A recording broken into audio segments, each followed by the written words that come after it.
Fake courses, ये लफ्ज आपने सोशल मीडिया में बेइंतहा सुना होगा, जिसकी वजह से डकी भाई का डाउनफॉल भी आ गया।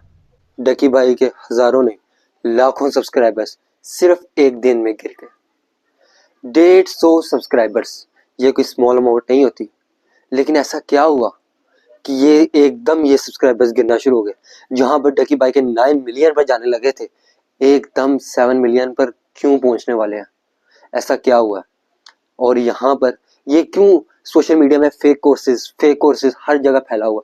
आखिर ये क्यों लफ्ज इतना ज्यादा बोला जा रहा है, इतना ज्यादा इस पर वीडियोस बनाई जा रही हैं? इसकी दर हकीकत क्या है, आए ये जानते हैं।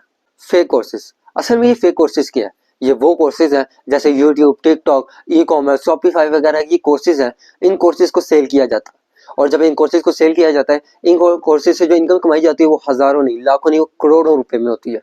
तो यही बात है कि अगर किसी बंदे का पैसा जितना मर्जी आ रहा हो, अगर उसके बाद 50-25 करोड़ आ रहा है तो वो 50 करोड़ की उम्मीद जरूर रखता है। इसी तरह डकी भाई, रजब भट्ट और नदीम नानी वाले ने भी किया।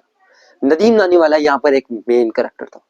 नदीम नानी वाले ने पहले अनस अली के साथ मिलकर कोर्स सेल किया और उनसे जो भी पैसा रेवेन्यू था वो सारा जनरेट किया। पहले उन्होंने 33% पर दे, 50% पर है। अगर आप लोगों ने तला रिव्यू, आप प्लीज ये ना कहना कौन तला इसकी वीडियो देखी हो तो उसमें उन्होंने पूरी प्रॉपर डिटेल से बताया हुआ। तो हमारा टॉपिक ये नहीं है, हमारा टॉपिक है फेक कोर्सेज। फेक कोर्सेज में जब डकी भाई और रजब और नानी वाले ने देखा कि यार लोग कोर्सेज सेल करके हजारों लाखों रुपए कमा रहे हैं, तो क्यों ना हम भी ये काम करें।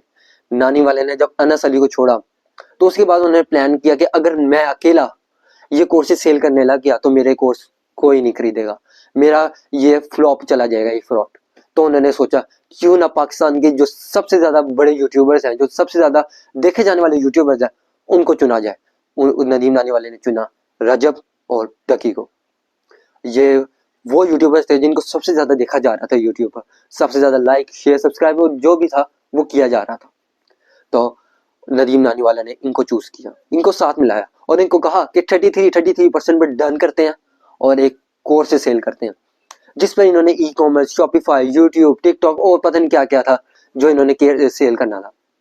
लेकिन इस प्रोजेक्ट पर ये काम कर रहे थे काफी देर से, और आखिरकार जब इनका ये काम कंप्लीट हुआ तो उसके बाद जब इनकी ने फीस लॉन्च की तो रजब भाई कहते हैं कि इसकी फीस इतनी सी है। बिल्कुल इतनी सी फीस है, इतनी सी फीस है कि स्कूल गोइंग बच्चा भी दे। इतनी सी फीस अगर मैंने जाके देखी ये फीस क्या है तो पता चली ये फीस 5,000 रुपया। ये 5,000 रुपया कोई कम नहीं है। ये उनके लिए कम होगी जो यूट्यूबर्स हैं, जो इतना पैसा कमा रहे हैं।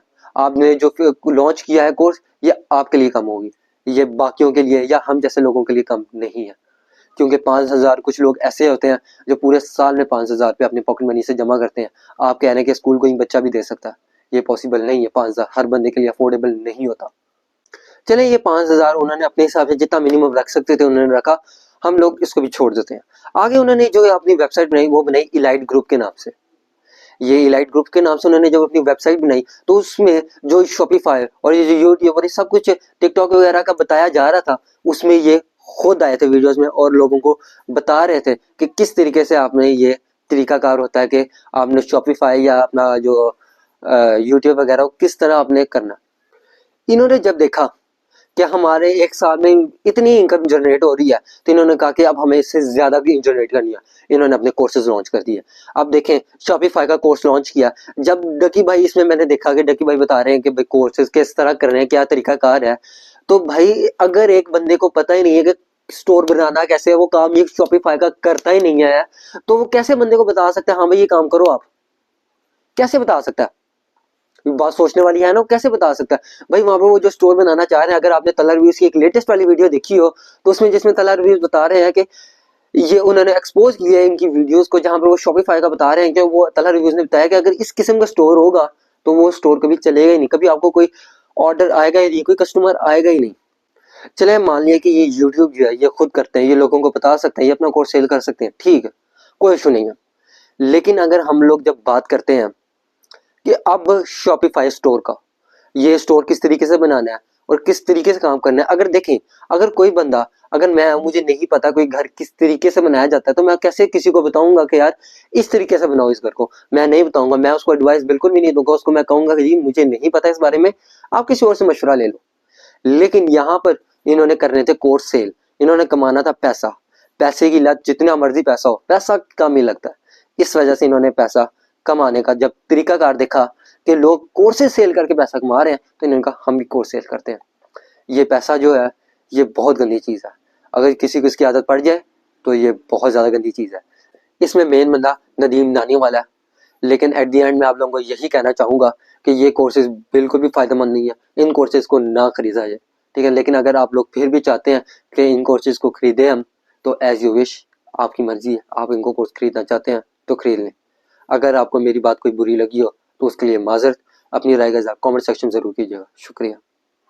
अब ये बताया जा रहा है कि उनकी सुलह हो गई है। देखें, हर लड़ाई का एंड एक सुलह ही होती है, ठीक है ना। आज नहीं तो कल सुलह हो ही जानी थी। लेकिन तलहा रिव्यूज़ कह रहे हैं ये हमारी सुलह नहीं हुई, यहाँ पर हमारा अभी भी हमने ये मामला को तय किया कि अब करना क्या है, क्योंकि कंप्रोमाइज़ तो सिर्फ डकी भाई ने करना था, क्योंकि सबसे ज़्यादा नुकसान डकी भाई को हो रहा था, उनके सब्सक्राइबर्स का नुकसान हो रहा था। जितने वो सब्सक्राइबर हमने लॉस कर चुके हैं, इस सब का नुकसान डकी भाई को हो रहा था, तो कंप्रोमाइज़ डकी भाई ने ही करना था।